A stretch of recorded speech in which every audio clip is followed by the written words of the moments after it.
All right, we're straight up 12:30. Let's get this kicked off. Quick introduction, guys. First, thanks for everyone that's on the call today. And we do these webinars about every 2 months or so and just bring some content to our members and friends. And I'm happy to have Matt with us today. Matt is the Partnerships Director at Lessonly.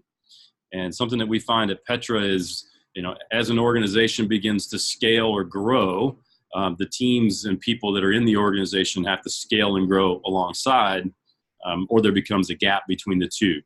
And like us, even our own organization, you end up with a lot of, documents, standard operating procedures, the onboarding process, whatever the thing may be, and it sits in a file and nobody knows where it is and doesn't get updated very often. And so Matt and the folks at Lessonly have helped us internally at Petra put together our, Petra University. It's our place that everything lives, and has been very helpful with that. And we've got a partnership with them that brings their solution out to our member base.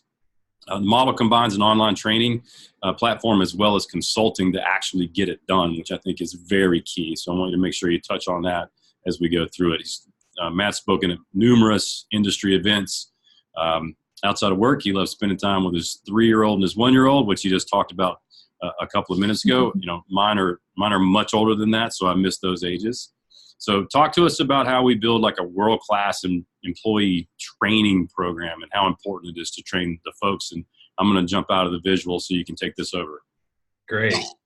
I appreciate that, Andy and Leah. I'm going to go ahead and share my screen so we can dive right into this. But before we really get to the content, to kind of set the stage here, as Andy mentioned, we've been fortunate to be working with the Petra Coach team now, going on probably 7-8 months, and now being able to work for a handful of your members as well. So by way of quick introduction to Lessonly as a company, as Andy mentioned, we are a training company. So we work with companies to help them build these world-class training programs. And again, as Andy mentioned, that's a combination of the technology that powers it, but also the consulting that comes with the fact that it's very overwhelming to build that out. So we as a company now are about a 7-year-old company based here in Indianapolis, Indiana, right in the middle of the country. We have now about 150 employees, most of which are here in Indianapolis.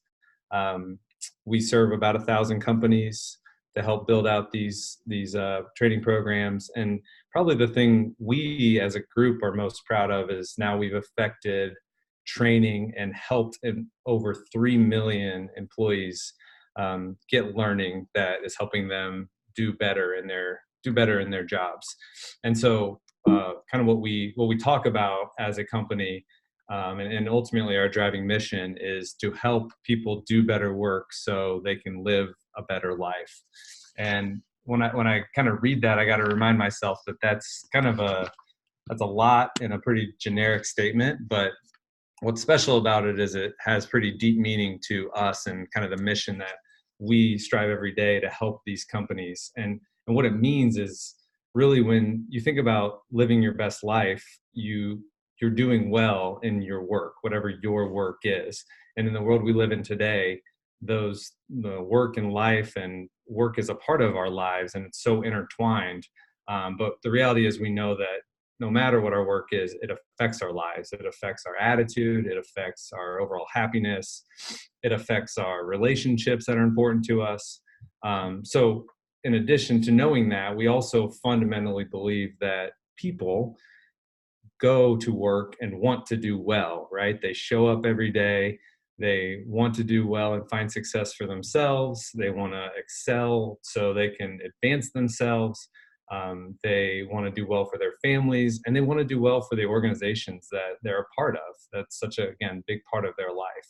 But what we've recognized as well is the gap or the miss is often lies in the fact that companies don't necessarily give their employees the tools or the knowledge or the overall preparation in order to give them the things that they need in order to excel.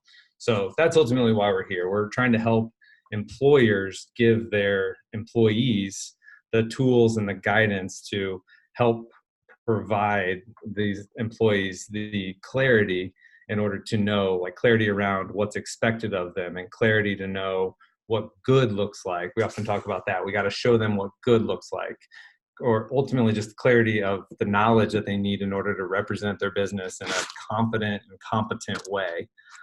And again, this is all in service and helping companies thrive. And that's where we really align with the Petra Coach approach. We want to really help companies thrive and help the people that make up those companies really thrive individually as well. So very high level kind of about what we're about. But today I want to focus a little bit more specifically on some tactical things around just building a world-class employee training program. What I want for you guys to take away from this are some real tactical pieces that you can start thinking about how you can implement in your businesses. And again, not necessarily having to hire Lessonly in order to help with this, but just things that hopefully will resonate, take some, leave some. But the kind of three things that I'm thinking about that I would love for you guys to get out of this are: first, why does training matter? Secondly, we'll talk about a proven approach that we work through with our customers. And then lastly, this idea of knowledge versus skill, and the big miss that often companies and leaders often assume that knowledge just can be translated into skill, and what that means and how we can work towards improving that. So without further ado, we'll go ahead and dive into why training matters. And we often get this question: is all this effort around training, is it actually worthwhile? Should we be proactive to build a training program and formalize our onboarding and set processes? So there's a study done to kind of kick this off. There's a study done by this group called ATD, Association for Talent Development. They're kind of, for us training nerds, they're kind of the holy grail, if you will, for everything training and employee development related. And what they did is they looked at all the companies they were working with, hundreds of companies, all different sizes, industries, and they broke them into two groups, or cohorts, what they call them. And they said cohort number one were those that had a comprehensive training program, which they again defined generally as they had been proactive about building out onboarding plans. They had a process by which they rolled out new things, new, say, technology, new products, new tools. They just had that all buttoned up. And so that was group number one. Group number two is the opposite, represented by the larger circle. This is the group we'll call the winging it group. They didn't have a formalized training program. So again, not a set onboarding schedule. They had more shadowing. And this was, again, the majority. So if we're in this group, that's totally fine. That's a normal part of it. But when they looked at the two businesses and compared the two, this was the most eye-opening thing to me of all the stats that they were able to pull from it. They found that companies that offer a comprehensive training program have a 218% higher income per employee than those without. So those that fell in the green bucket, again, over 200% higher income per employee. So as we know, if our employees are able to find this kind of success and we're able to pay them and help them find this kind of success, then obviously it's going to feed back to the company and to the bottom line of the organization, and allow you to continue to thrive and grow like you want. Because again, they've put this proactive effort in place to help make sure that these employees have the information, the clarity, and the knowledge that they need in order to do really well. But if that doesn't get you, in addition to the revenue, they also found that 87% of millennials, I know millennials is kind of a newly tossed around bad word, I guess, but I'm allowed to talk smack about millennials because I fall within the group. But I'm sure you're all guessing the punchline here, but 87% of millennials, they found that they cite that job-related training and development is very important in their decision to stay or leave their current job. So think about that. 9 out of 10 of us that are the fastest growing part of the workforce in America are deciding whether we want to stay with our employer or leave it, because it matters if our company is going to invest in us and our success. So again, tie those two together. If a formalized training program and being proactive about creating a training program is going to drive over 200% increase in revenue that we can pay out to our team, and it's going to help us decide whether we're going to stay or leave, because we all know how costly it is to have to replace So the earn and then retain are two key elements, and those are just two of many statistics that really portray that how it's a huge value add in order to create these kind of proactive training programs. So to kind of sum that piece up, in the world we live today, continuous training is no longer an option. In order to thrive, it's really a necessity. Now, right when I say this here, I recognize that it's easy for me to say this, and I also recognize that it's a really big undertaking in order to do this. It's overwhelming. It can be scary to try and say, where do we even dive in? And this is where we kind of work to the second part around an approach and how we can do this. And this is, again, this is what Andy and team will be very familiar with, but this is what we call our 6-step process to better training. So I want to work through these 6 steps, and I hope, again, my goal here is that you can take some things and get some thoughts and jot down some ideas around how you can take this back to your organization. So here are the 6 steps, and we'll, again, work through this one at a time. But by way of quick introduction, you see we work in a circle. The reason it's a circle, which will make sense kind of as we work through it, is when we get through what is going on with the organization, kind of that performance piece and how the organization is doing will lead us right back to where we'll start with this idea of assess. Assess is figuring out the current situation. What is going well, what's not going well, and what do we want to prioritize to fix? From there, we're going to build a plan around it. And that's, again, a very generic thing that I'll put some context to. How do you build a plan? Then you're actually building the training program and building the training content. At that point, you turn it over and to the team, and in order to release the learning, if you will, to them, then allowing them to practice, getting good at it, which will lead back to better performance. So, real quick question. Yeah. Will this PowerPoint be available for us to push out to the attendees today? Is that cool? Yeah, that's cool, for sure. So yeah, we got the answer. And then, so when you kind of walk through this circle, will you keep in mind that somebody has a question about what are tips to kind of get started? So when you get around the circle, will you keep in mind, how do you just get started? Okay. Yep. Awesome. Thank you for that. Yeah, I love it.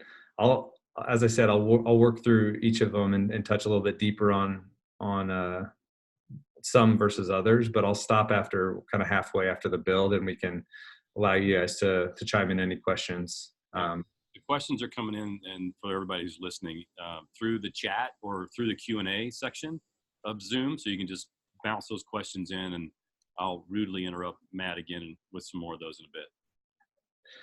Love it. All right. So as we talked about assess, I'm not going to go too deep on this, but to your point, Andy, about how to even get started. I mean, this is like gathering the needs and inputs, as you can see here. Listen to the people, the data, and the market, identify what's going well and what's not, and then from there, accurately assess where we can create training to address those needs. So when you talk about where do we get started on this one, I think it just really speaks to the first point of listening to the people and the data. What are people saying that they're struggling with? And you can pull that data from all sorts of areas. Obviously, the important KPIs to your business, the exit interviews you might be having with employees that are leaving and where they're struggling, or maybe even like going to your top performers and saying, hey, you're doing great, but where could we make it even better for you to continue to excel in your job? So again, the key there is assessing what do we want to improve on, and how do we then put some training behind that in order to get there, which leads us to the second one, which is building a plan off of that. I love how this says prioritize for impact. I didn't write that, prioritize for impact. So that's why I love that somebody else called it that. But identifying those most essential and top priority outcomes, and then intentionally set milestones. So when we talk about this one, where do we even start? This is a process that we work with our customers on, and how do we think about this and how do we really organize it? But this is going back kind of to tying the assess into the plan, is what are the behaviors you're looking to impact? This is the first question we always ask. So where do you start? That's the thing that I would encourage everybody to start with. What behaviors are you looking to impact? So just as an example here, we have increased lead quality that's coming in, and then increased trainer efficiency related to product training. So in this example, product training was a big thing because the team was kind of falling flat on their face on how they were delivering the pitch on the product. So what are the important KPIs? The important things in this case were response rate, and then training hours. And then this is the key. This is where I think it's very natural to not go too deep on this. We just say, I think this is what we're struggling with, so let's put some training behind it. But anything where you can add metrics behind it and say, currently we're at this percentage and we want to get to this percentage, or currently it takes us 4 hours and we want to get down to 1 hour.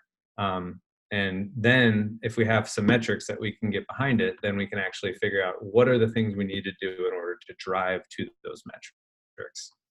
And then taking this one step farther, the kind of second step to our planning phase, after we know what are those important things that we're looking to change, is just getting more granular. I mean, there's no other way to say it, but it's like putting the actions behind what's most important. So as you can see, this is an example of a spreadsheet that we'll work through with our customers to say, okay, this is important right now during implementation or maybe next quarter. And as we prioritize it, this is where, when I talk about getting more granular, it's what are the things or the content that we need to build? What are the training programs, said another way, that we need to build? Who is going to be the end audience that we're going to be delivering this training to? Who's going to be responsible to build it? And this is a key too, this just idea of SME, or stands for subject matter expert, leaning on our SMEs across our organization to help build this training content relieves a lot of the pressure. And what we found when we've pushed companies to think about how they can lean on their SMEs amongst the organization is that 90% of the work then gets pushed off, or you're able to delegate 90% of the work on what you need in order to pass that on, and then you can just kind of refine it at the end. But who's ultimately going to be responsible to get that content built, and who owns it? And this is just an accountability measure. When do we want to have it delivered by, and what's the priority level, just to help us understand what should come first, second, and third. So nothing, as you'll see, nothing groundbreaking here, right? It's just turning those important measures into what do we need to build in order to actually move the needle on what's important. And then as we move into the third stage, which, as you recall, we went assess, plan, build. This is building the actual training program. And the key here is on building. If you want to, again, I'm going back to your comment, Andy, about where do we start? The key here is doing it quickly and collaboratively. Here's what we mean by that. So the natural, kind of the human inclination, if you will, and I'm so guilty of this, and what we see is, okay, I'm the person that's assigned to build this training on X. I say, I just need a month, and here we are, February 3rd, and I pop back up Friday, February 28th, and I say, voila, look what I've built. Look at this beautiful training plan I have. Only to find out on that day, and only that day, that what I've been working on for 4 weeks is something that I thought was perfect, but wasn't necessarily perfect for the rest of the organization. And so one thing that we've learned doing this time and time again is fight that human nature to go build in a vacuum, but rather do it quickly and collaboratively, meaning instead of spending 4 weeks, spend 4 hours just taking what's in your head, putting it down, and then getting feedback from your stakeholders, people that it's important that it's resonating and that they're able to digest it, in order to get feedback, so you don't then have to spend March building towards what actually is going to help the team. We find that's amazing. Like we hear a lot about the 80-20 rule. And in this case, why that pops into mind is 80% of what you're needing to get out, that's important information, is going to be done. And it's probably more like 90-10 in this case, but 90% of the information can be done in 10% of the time. And from there, it's just refining it. It only takes a few hours to take the ideas and put it out as something digestible to go and get feedback. And when we think about building these training programs and this content, one thing kind of too, like the world is changing kind of attitude, if you will, is the old world. we saw that training is entirely in person and generally a slow process. It took a long time in order to get training created. It's also a general, what we found in working with a lot of organizations, generally a struggle to keep anything up to date. And what happens if you don't keep content up to date is when you have people that are going back and finding information, they lose faith in that resource because it's generally outdated. So the result is you rely on asking questions and shadowing and just holding these periodic company events in order to reset. Whereas what we're working towards now in this newer world is combining these in-person sessions with online reinforcement. And the reason, we'll get a little bit more into this, but the reason that that's important is combining, there's definitely a time and a place for the in-person sessions, but when you combine that with online reinforcement, what that does is two things. One, you're able to see and actually push the content out and say, you can see like, did they actually digest it? You could do quizzing capabilities around it. And then secondly, it gives them a place to refer back to when they actually need that information. But just this, and these also can be very quick hits. It doesn't have to be this elaborate training program, but if there's a change that's being rolled out, we're always encouraging these quick little 5 to 10 minute lessons that, or modules, whatever you want to call them, that keep teams updated on what's important. And then lastly, kind of going back to the millennial thing, if you will here, but the content that's helpful and engaging. The expectation is that if it helps me, if it serves me, then I will go back to it. And if it helps me be better at my job or my role, then I will digest it. I will go find it. So the expectation is that content is helpful and engaging. It's not dull and just purely read this and understand it. So this is, again, what, as a company here at Lessingly, we have this online platform, and everything that we're doing is around doing it, making it very easy and intuitive to quickly create training content. We often say, if you can type, you can teach. You shouldn't have to know technology in order to be a trainer. And so we want to make it easy, as you can see here, drag and drop text, images, videos, easily create quiz questions in one central and searchable location. So as I said, I'm going to pause here for a quick second. Andy, do we have any questions, or anybody that's listening, if you want to chime in and have a question now, we'll take a quick 15, 20-second break and you can chime in. Yeah, I don't have any brand new ones either in the chat or the Q&A. If somebody does have something they want to ask, now would be the time.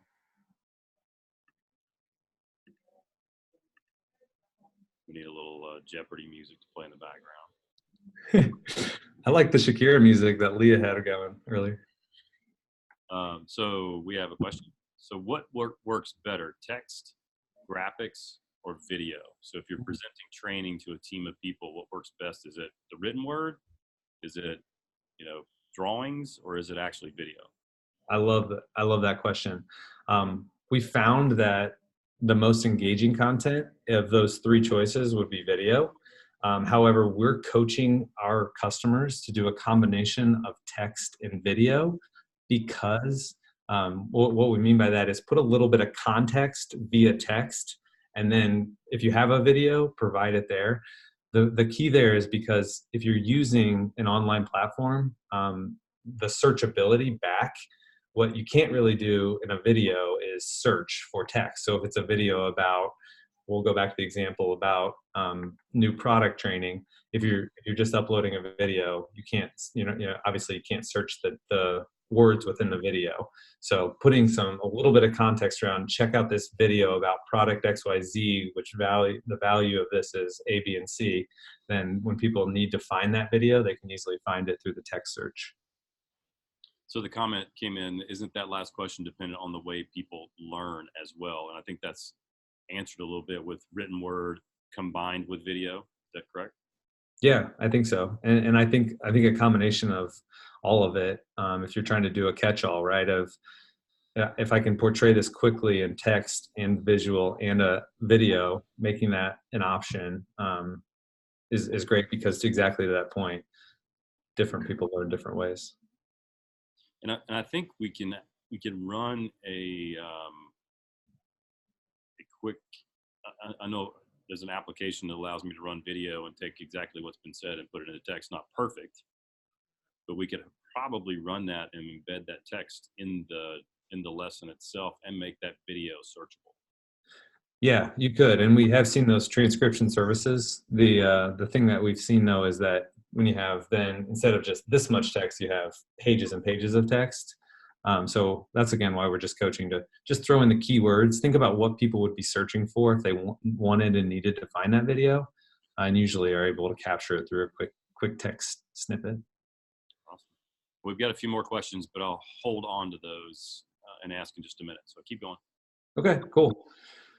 All right, we're going to keep going on our circle here. So again, kind of recapping, you've assessed what's going on, you've put a plan in place, you've started to build your training programs. And I often think about the bottom half of this wheel, if you will, is all right, we're ready to turn it over and let loose on our frontline employees. So learning, this is where, as it says here, we meet the learners where they are. Again, although we are promoting the combination of the in-person and online sessions, it's on you to decide like what's the right time and place to do in-person, online, blended. But this all kind of falls into this bucket of pushing the content to them. And one thing here that we often talk about in the learning phase is think about this in two realms. We talk about the push versus the pull. And in this context, the push is, think of pushing as, hey, you need to learn this. You have an assignment. I have, as an example, onboarding, right? Like, or new product is launched, or we're going to use this new technology. I need everybody at the organization, or at least a specific group of people or a team, to know this information. So that's the push, the assignment. The pull is the opposite. It's when you need that information, kind of to the example we were just talking through about the video that you need to reference back to. Being able to search and find that in your moment of need is also important and also falls under this learning phase. So making sure we're providing our organizations both the push, hey, you need to know this, and the pull, hey, I forget this, I need to go find it, in order to help them really excel in their learning. Okay, there's a question kind of around that. So it says, how do you get people to actually take the lessons? So you go create all this content, it's sitting in the system, whether it be Lessonly or wherever it might be sitting. You got a big smile on your face. So tell us how we go do this without a baseball bat or a big piece of chocolate. That's why I had the smile. I was going back to you, Andy, talking about I'm going to raise my voice like I'm around my kids. That's what you got to do, is just go around the office and really raise your voice. No, obviously joking there, but the what we've seen is you can only push so hard. When something's really like vital, I think you do need to use a tool where you have tracking on it. What we've seen is that a lot of organizations will throw together a beautiful PDF or a slide deck, and then they just throw it out through email. And then 50% of the team opens it and only 20% actually read through it. So that's why we need to create, first of all, it's on us as leaders to create engaging content and know like short is good, be brief, be brilliant, be gone. But then also just have some accountability. If it's that important that they need to know it, we need to hold them accountable to do so. And that's why, again, like an online learning tool where you can do it in person and reinforce it through online and have a little bit of quizzing, or even better, have them show you how they're ready to take that knowledge and turn it into reality in their job. But having that accountability behind it is really the best answer there. And then I'll say one more thing on that and we'll move on. But what we've seen with working with a lot of companies is when I mentioned this phrase early on, but showing them a version of good. So what we see when they're having trouble with adoption, when you can tie back somebody that is adopting and willing to actually invest in their own learning, and then is having a lot of success in their job, you can say, hey, Mike is our top sales guy or our best customer service rep. And you can show that they've done the training and that they've been able to kill it there. And then again, tying it back to how they're performing in their job. Those are two things. You just the pure accountability and then showing what good looks like are two key ways that we promote that. So, and just to kind of wrap up this particular topic, specific to Lessonly, there's a question about it. Does it have the capability to determine how well someone learns by comparing others' results and the time it takes to go through the lesson? So is there any comparison reporting? And the second piece of that is, can you assign a due date to a lesson? So, as a business owner, I want you to take these 3 things because I feel like it's what you need. And is there a due date available? So that's kind of specific to the software. Yeah. Yeah, I'll touch on that one first and then we'll go back. But the due date, absolutely. When you push out a piece of content to either, it can go to an individual, to an entire group, or to the entire company, what you do with that is you say, this content is going to this group or person and it's due on this date, which is optional. So, and then you put a custom message around that. That's the kind of assigned process. So absolutely on that one. And then the other piece around, can you compare results? You can through, if you put quizzing around it, obviously you can see who's scoring in the 60 and 70% versus who's scoring in the 90 and 100%. But what we also find is that quizzing is not always the best indication of whether somebody's learned it. So what we're doing is pushing people to tie training results to real business results. We'll talk kind of about those KPIs or key performance indicators of, is this going better for these people and did they do well in training?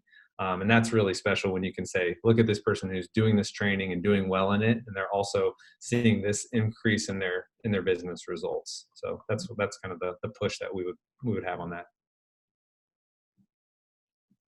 Great questions, everybody. Thank you for those. All right, keep going. I got one more, but I'm going to hold it.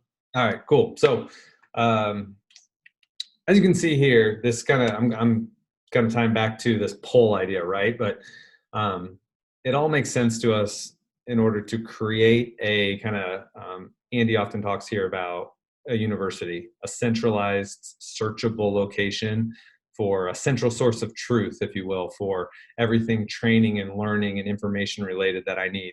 And a lot of times people use a Google site or a wiki, internal wiki, whatever it is, as long as it's searchable and easily findable, that's huge. And the reason we really promote that is because, think about this, how many times do we hear, excuse me, I have a question. And it's one thing to always be asked a question. It's one thing to take up your minute or two and their minute or two, but some recent studies have really looked at how hard it is to get back on track after you've been distracted. And this is everything distractions, not just if somebody asks you a question, but what they found is that when you're interrupted, it takes 23 minutes and 15 seconds on average. That was like the average it took to get back to where you were when you left off.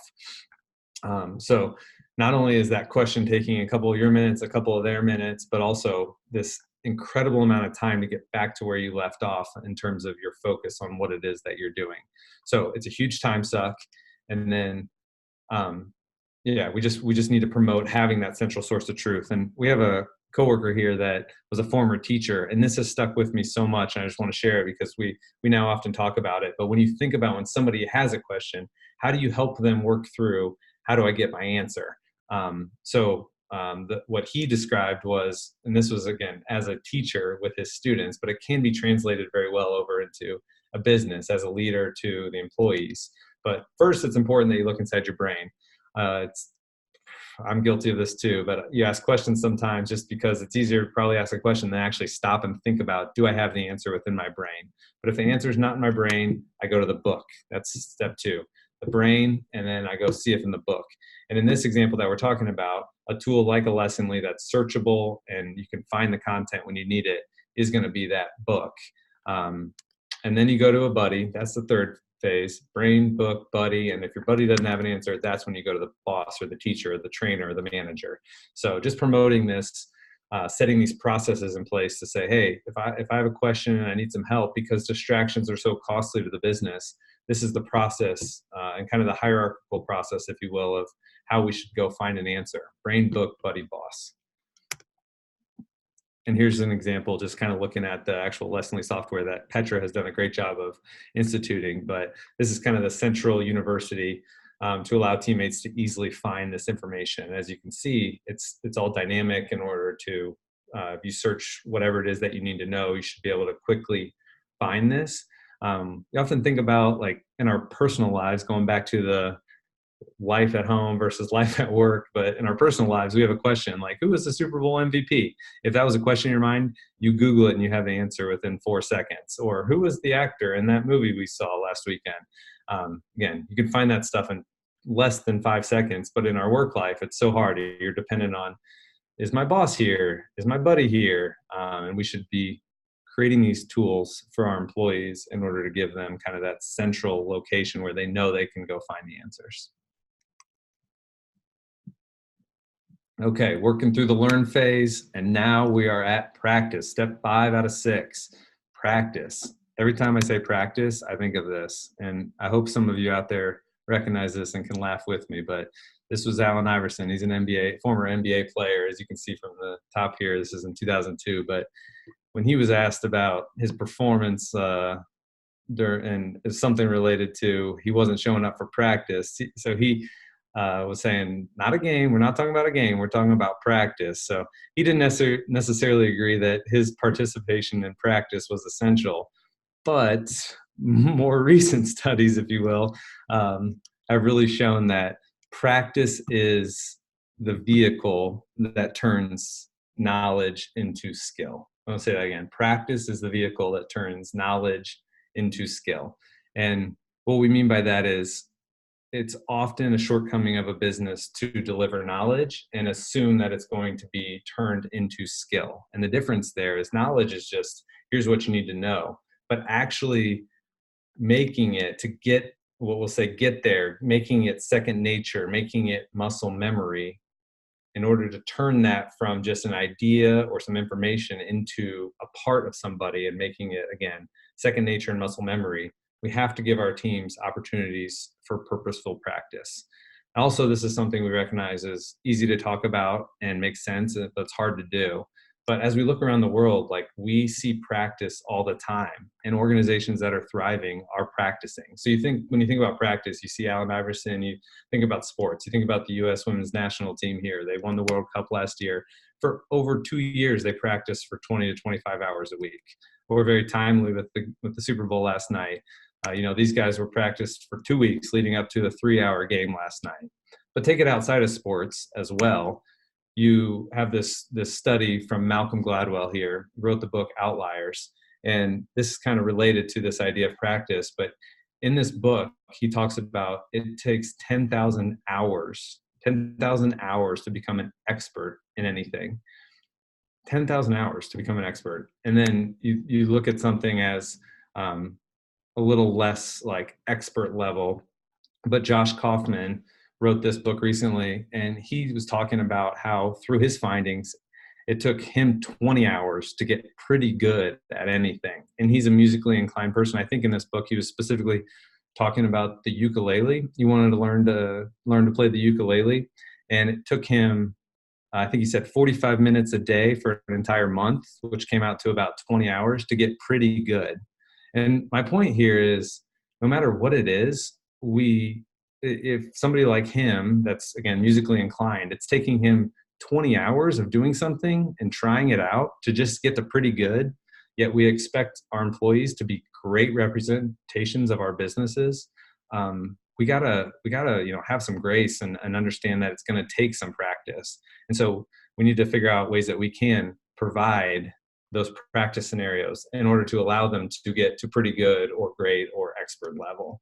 So that's the question. Why do we treat skill development differently in business as we do in the rest of the world and other things that we're trying to get great at?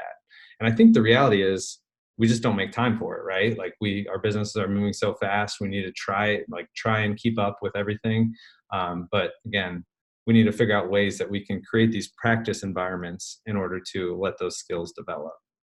So with our technology specifically, the way we're promoting this, this is just one example of how you can practice. But as you see here, webcam practice, this is really great for sales teams or anybody that's in a really like customer facing role where you want to teach them something and say, okay, now I want to hear your pitch. So think of like a 30-second pitch, right? You have somebody that's a week in and they're just learning, they're just being onboarded. Now that you're here and you're familiar with who we are, give us the 30-second pitch. Or a new product comes out, or we have this new technology that you're going to need to be able to explain.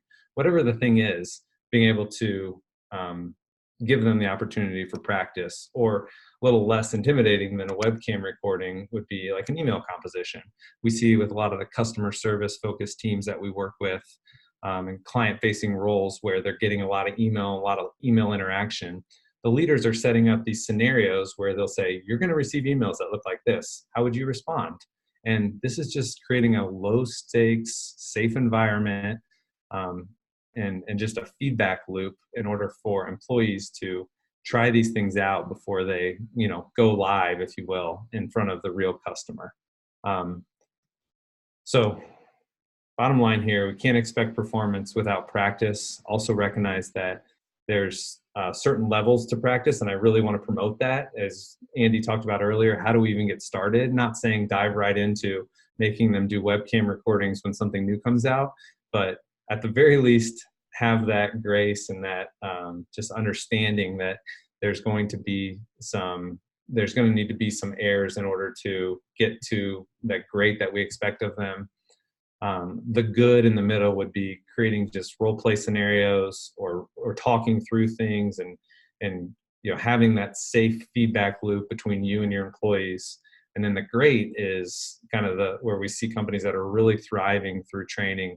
They've created the kind of environment by which it's acceptable to have these these practice scenarios as a part of the training environment. So they know, hey, I want to fall on my face here, so I don't fall on my face in front of a real customer.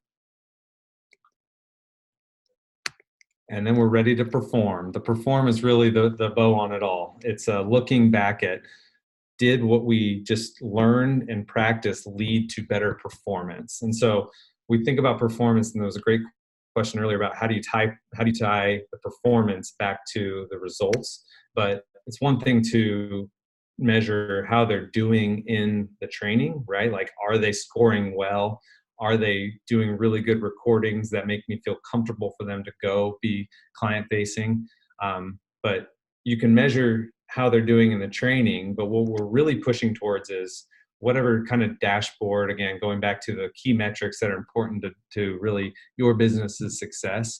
Are the trainings that we're doing tying to more success with the business and those important metrics? That's really the holy grail of creating a world-class training program, is tying those two together.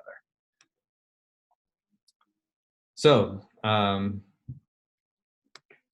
think just quick recap of these points, and I want to open up for more questions. But going back to the why training matters, hit this again, but as we talked about early on, companies that have comprehensive training programs see a much higher income per employee than those without a formalized training program. In addition, we saw that almost 9 out of 10 millennials are saying that if you invest in me and my development and help train me, then I'm more likely to stay with your company. It's clear that it matters, especially as the world's changing in this day and age. Secondly, this proven approach. I hope that you're able to take a few notes from each of these different elements, and we would obviously love to have the conversation if you want to look at any of these areas specifically, or just understand if we could help your company push any of these forward. And then lastly, this idea of knowledge versus skill, and the reality that we can't expect greatness without practice. Even though Patrick Mahomes played pretty terrible for the first 40 minutes last night, look at him, he's a Super Bowl champ. So, and all the practice that goes into that, and that's got to be carried over into our worlds too. As much as we all wish we were professional athletes, in our worlds, we gotta recognize that we also have to put the practice in order to go really succeed in our jobs. So I'll turn it back over to you, Andy, for more questions. And I'm going to leave on the screen here my email address again. With the Petra relationship, we have special discounts that are just for Petra Coach members. So if you just want to have a conversation, we'd love to chat, and appreciate you guys making time for us. So let's open it up to a few questions.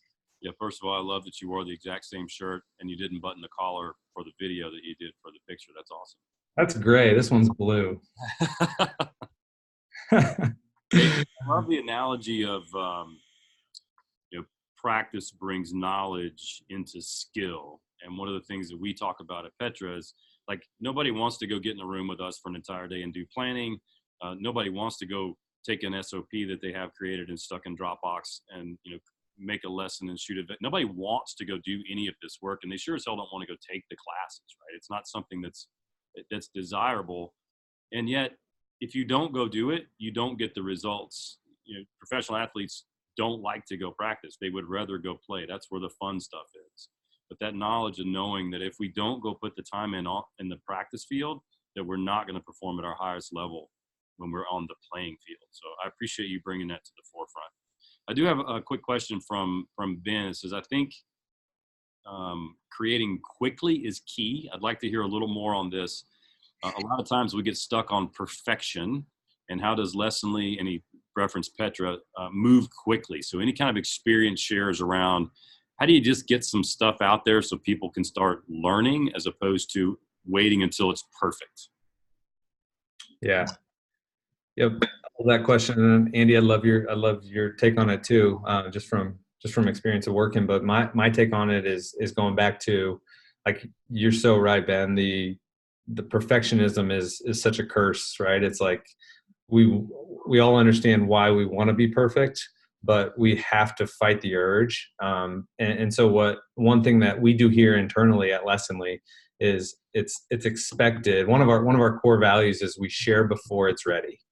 So we talk about that openly, and when you work here, it becomes an expectation that you are going to buy into that sharing before you're ready.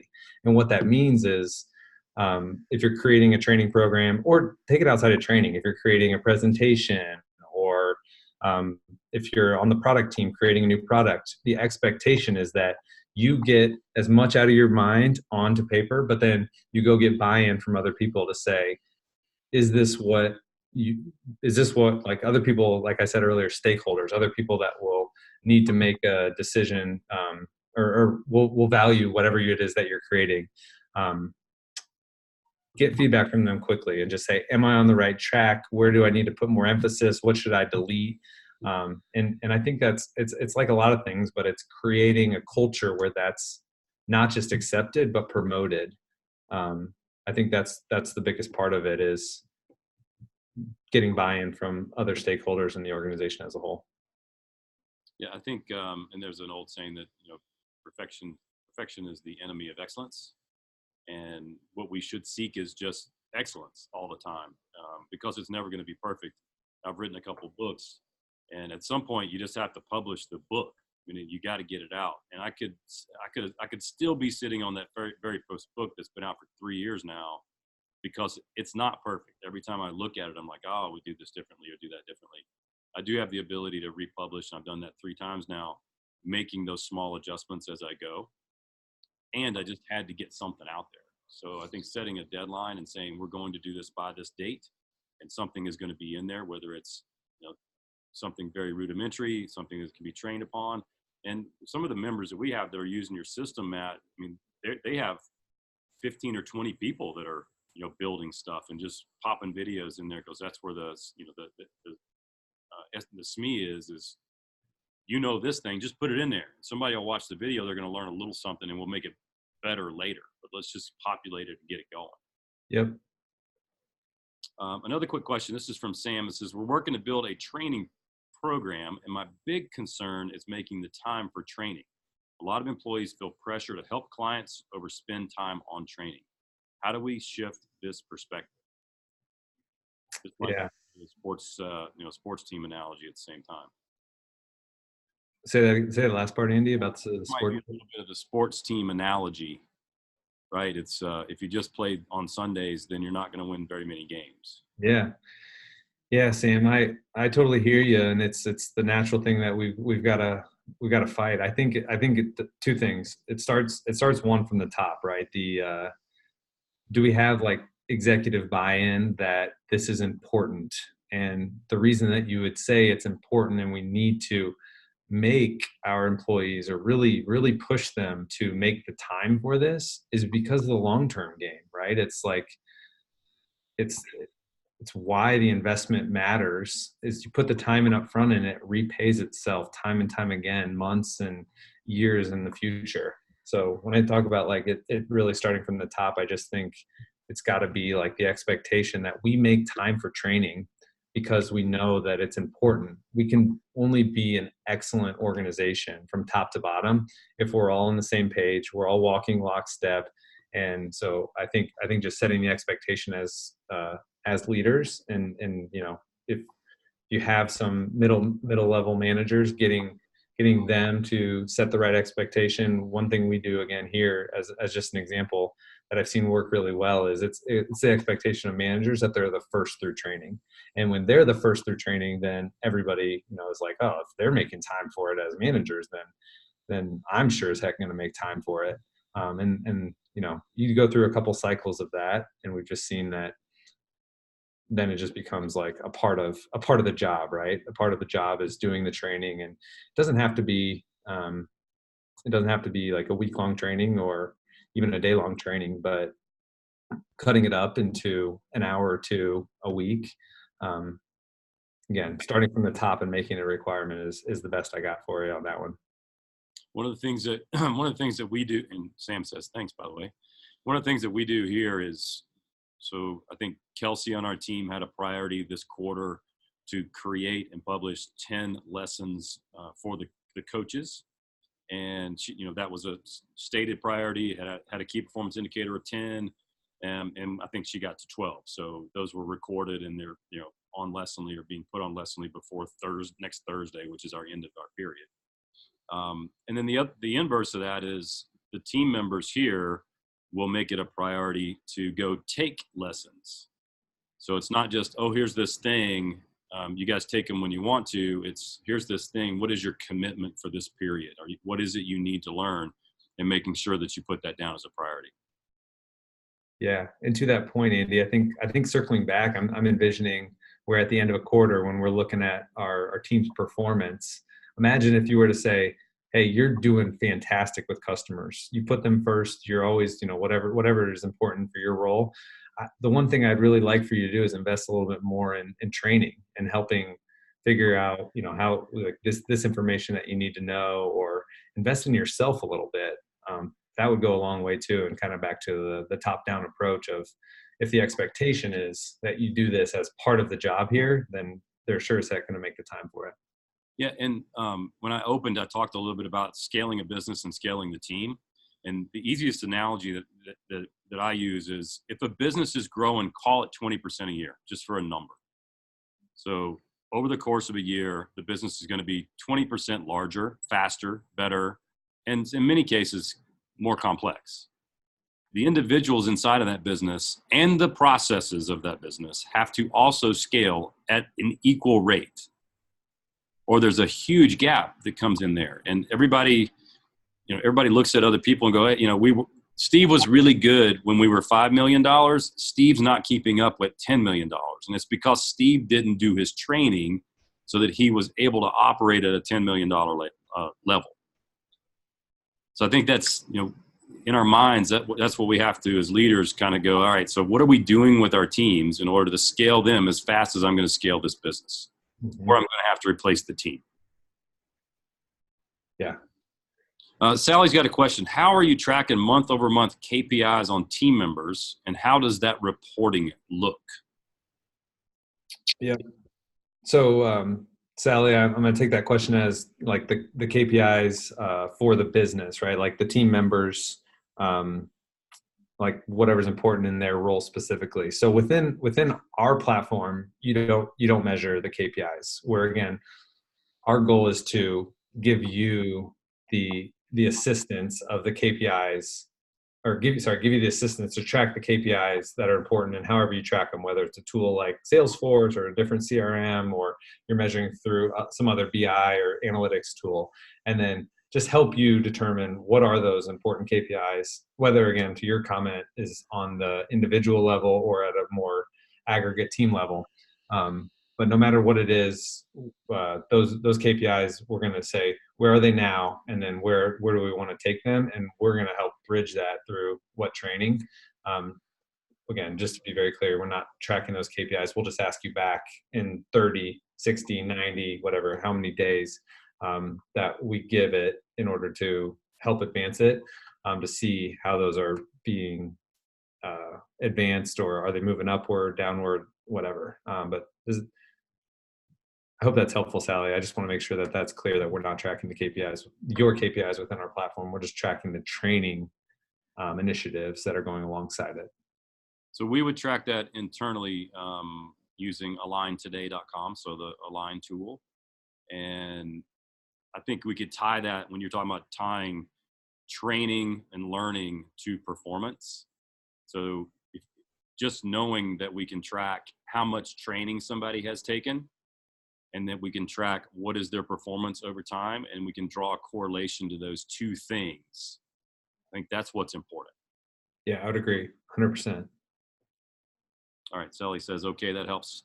I think that gets us to the end of our questions, unless something else pops up. Also, just got a couple of more minutes before we're at our full hour. Anything else to add, Matt? No, again, I've appreciated the great questions and insights. So appreciate you all making time for this. Well, we appreciate you being here. I love your comment around go to your brain, go to the book, go to a buddy, and then find find the leader or the supervisor or whoever it is that's, I don't like the term boss, but whoever the boss is, just to keep it all B's, I'll use the word today. I'm the exact same as you. I don't like that word either, but yeah, So the 4 B's make it memorable. it does make it memorable. So listen, I appreciate your time today. I appreciate the partnership that Lessonly has with Petra.